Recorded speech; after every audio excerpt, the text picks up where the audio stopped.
Wouldn't it be crazy if women could pause their pregnancies and then resume it at a later date whenever they felt more comfortable? Or wouldn't it be crazy if they could have sperm from multiple dads and then choose which one is the best and make that become their baby? Well, this is obviously not how humans work, and it's not possible for humans. But what it is possible for is many animals in the animal kingdom. Now, some of these animals would be like an otter. An otter, according to Lisa Potter, will get pregnant, make a bundle of cells of that pregnancy, and then save it for up to 10 months until it feels more comfortable and there's more food available, and then she'll have those babies, and then they'll have a better chance of living. Lisa also says that it can do that because if it doesn't, then it could get pregnant during a bad season, and then it could just they could give birth, and then she can't feed the babies, and they both die. But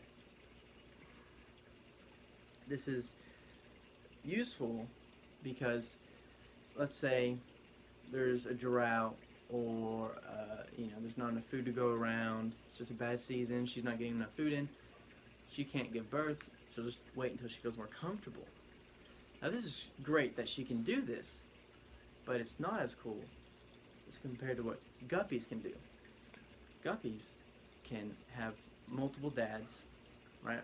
They'll take in multiple dads, and they can choose which one would be the most suitable, which one's the most strongest, which one is the best survivor, which one gets the most food in, things like that. It can take account all these things. It can also smell pheromones off the male guppies, and it can choose that way as well if the water's more murky.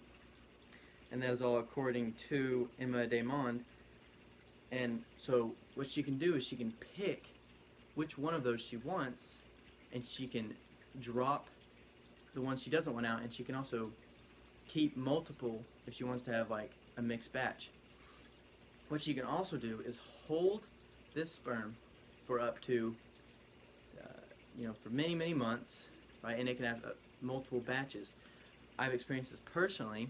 I've taken a guppy out of a tank where there's no males, put it in a tank by itself, and it will give me batch after batch after batch because it's saving the sperm that it got from previous guppies, and it'll just keep going like that. This is obviously useful just in case there's no males around. Then she can repopulate that area by herself, and then she can repopulate it, and then there can be some incest to help repopulate it, but that is not as big of an issue in guppies because guppies actually know, the females do, they know which ones are their brothers through sense and through just growing up with them. And they'll know not to pick them, and they'll choose the other sperm over that one, which is why guppies, they took a test according to Emma Damond.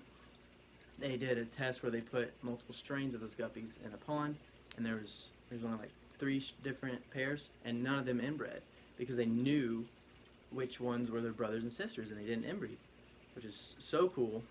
And so obviously that is why that would be important to be able to do that. And many other animals can do that because it is very useful in the animal kingdom.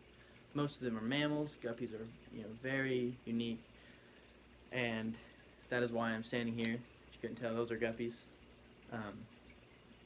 So yeah, those are guppies. Very cool. But other animals that can do this would be bears, badgers, armadillos, mink, deer, skunks, just things like that, which you'd never think could do this, right? It's crazy and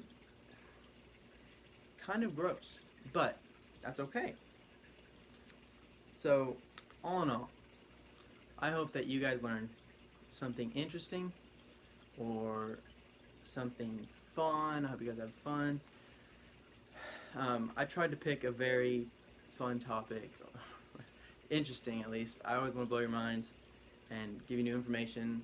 So I hope you guys didn't know that, and now you do. Not that you needed to know it, but it's still cool, and I hope it gets you guys interested in knowing more about animals. They're very cool. Ladies, don't try this at home. You're not a guppy. You'll just get pregnant. You know. So yeah. Peace out. I hope you guys learned something good today. Give me feedback if you thought it was an interesting topic or if you learned something new. I'll see you later.